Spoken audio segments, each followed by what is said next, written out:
Dr. Seuss's Sleep Book, read by me. The news just came in from the county of Keck that a very small bug by the name of Van Vleck is yawning so wide you can look down his neck. This may not seem very important, I know, but it is, so I'm bothering telling you so. A yawn is quite catching, you see, like a cough. It just takes one yawn to start other yawns off. Now the news has come in that some friends of Van Vleck's are yawning so wide you can look down their necks.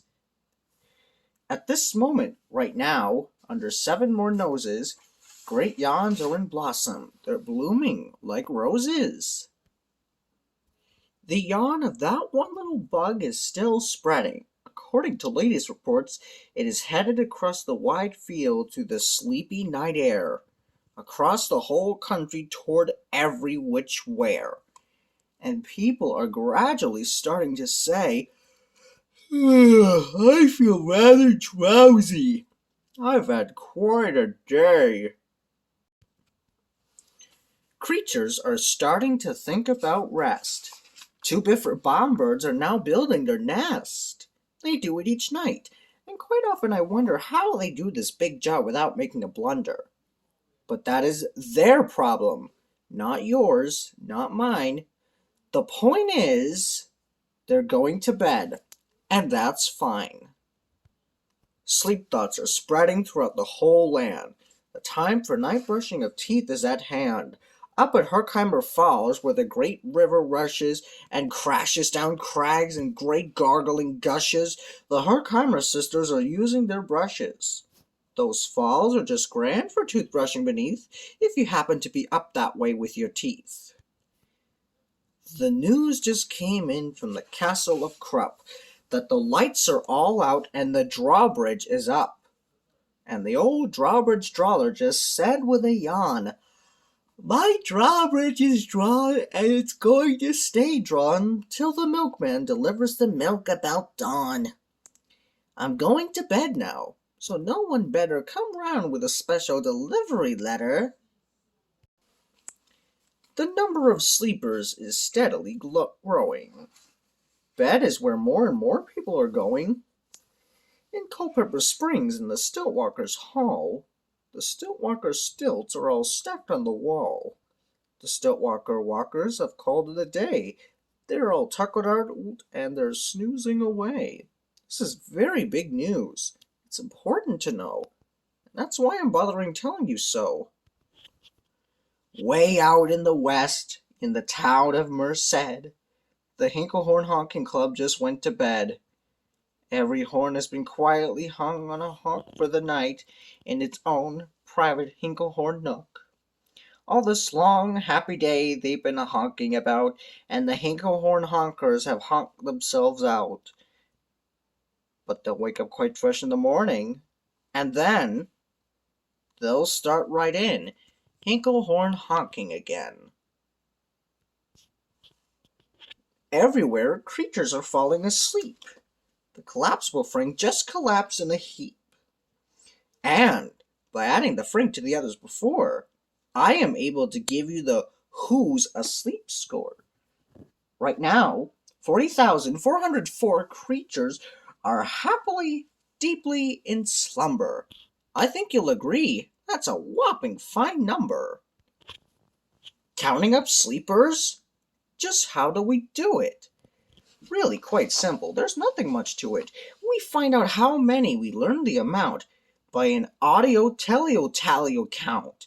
On a mountain halfway between Reno and Rome, we have a machine in a plexiglass dome, which listens and looks into everyone's home. And whenever it sees a new sleeper go flop, it jiggles and lets a new biggle ball drop. Our chap counts these balls as they plop in a cup. And that's how we know who's down and who's up. Do you talk in your sleep? It's a wonderful sport, and I have some news of this sport to report. The world champion sleep talkers, Joe and Mo Redzoff, have just gone to sleep, and they're talking their heads off. For 55 years now, each chattering brother has babbled and gabbled all night to the other. They've talked about laws, they've talked about gauze, they've talked about paws, they've talked about flaws, and talked quite a lot about old Santa Claus. And the reason I'm telling you this is because you should take up the sport. It's just fine for the jaws. Do you walk in your sleep? I just had a report of some interesting news of this popular sport. Near Figlin Fen, there's a sleepwalking group, which not only walks, but it walks a la loop. Every night they go miles. Why, they walk to such length, they have to keep eating to keep up their strength. So, every so often, one puts down his hoop, stops hooping, and does some quick snooping for soup. That's why they are known as the Hoop Soup Snoop Group. Sleepwalking, too, are the curious Crandalls, who sleepwalk on hills with assorted-sized candles. The Crandalls walk nightly on slumbering peace, in spite of slight burns from the hot dripping grease. The Crandalls wear candles because they walk far, and if they wake up, want to see where they are. Now the news has arrived from the Valley of Vale that a Chippendale Mupp has just bitten his tail, which he does every night before shutting his eyes. Such nipping sounds silly, but really, it's wise. He has no alarm clock, so this is the day he makes sure that he'll get up at the right time of day. His tail is so long you won't feel any pain until the nip makes the trip that gets up to his brain. In exactly 8 hours, the Chippendale Mupp will, at last, feel the bite, yell, ouch, and wake up. A Mr. and Mrs. J. Carmichael Crunks have just gone to bed near the town of Fort Knox. And they, by the way, have the finest of clocks. I'm not at all sure that they quite understand just how the thing works with that one extra hand, but I do know this clock does one very slick trick. It doesn't tick-tock. How it goes is talk-tick. So, with ticks in its talker and talks in its ticker, it saves a lot of time and the sleepers sleep quicker. What a fine night for sleeping. From all that I hear, it's the best night for sleeping in many a year. They're even asleep in the Zweiback Motel, and people don't usually sleep there too well. The beds are like rocks, and as everyone knows, the sheets are too short. They won't cover your toes. So, if people are actually sleeping in there, it's a great night for sleeping. It must be the air.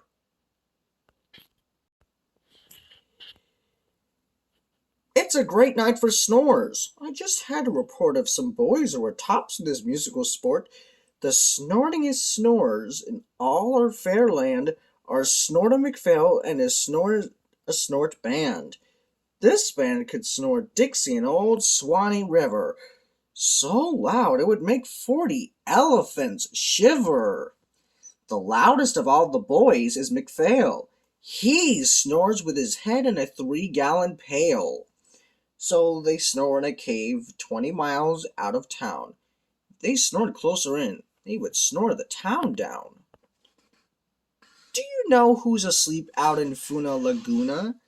2 very nice Funa Laguna baboona. We've added them into our Who's Asleep account, which has really grown to a really amazing amount. Exactly 8,808 creatures are sleeping. Isn't that great? A Jed is in bed, and the bed of a Jed is the softest of beds in the world, it is said. He makes it from pom-poms he grows on his head, and he's sleeping right now on the softest of fluff, completely exhausted from growing the stuff. The news has come in from the district of Doft that 2 oft are asleep, and they're sleeping aloft. And how are they able to sleep off the ground? I'll tell you. I weighed one last week, and I found that an oft is so light, he weighs -1 pound. A moose is asleep. He is dreaming of moose strings. A goose is asleep. He is dreaming of goose drinks. That's well and good when a moose dreams of moose juice, and nothing goes wrong when a goose dreams of goose juice. But it isn't too good when a moose and a goose start dreaming they're drinking the other one's juices. Moose juice, not goose juice, is juice for a moose. And goose juice, not moose juice, is juice for a goose. So, when goose gets a mouthful of juices of mooses and moose gets a mouthful of juices of gooses, they always fall out of their beds screaming screams. So, I'm warning you now, never drink in your dreams. Speaking of dreaming, I think you should know that the Bubble Tub Club is now dreaming afloat. Every night they go dreaming down Bumble Tub Creek, except for one night every third or fourth week when they stop for repairs because their bumble tubs leak. But tonight they're afloat, full of dreams and bliss. That's why I'm bothering telling you this. At the fork of a road in the Vale of Vavode, 5-foot weary salesmen have laid down their load. All day they've raced round in the heat at top speeds, unsuccessfully trying to sell Zizzer Zoop seeds, which no one wants because no one needs. Tomorrow will come. They'll go back to their chore. They'll start right in the road, Zizzer Zoofing once more. But tonight they've forgotten their feet are so sore. And that's what the wonderful nighttime is for. Everywhere, creatures have shut off their voices. They've all gone to bed in the beds of their choices. They're sleeping in bushes. They're sleeping in crannies. Some on their stomachs, some on their fannies. They're peacefully sleeping in comfortable holes. And some, even, on soft-tufted barber-shop poles. The number of sleepers is now past the millions. The number of sleepers is now in the billions. They're sleeping on steps, on strings, on floors, in mailboxes, ships, and the keyholes of doors. Every worm on a fishhook is safe for the night. Every fish in the sea is too sleepy to bite. Every whale in the ocean has turned off his spout. Every light between here and Farfoodle is out.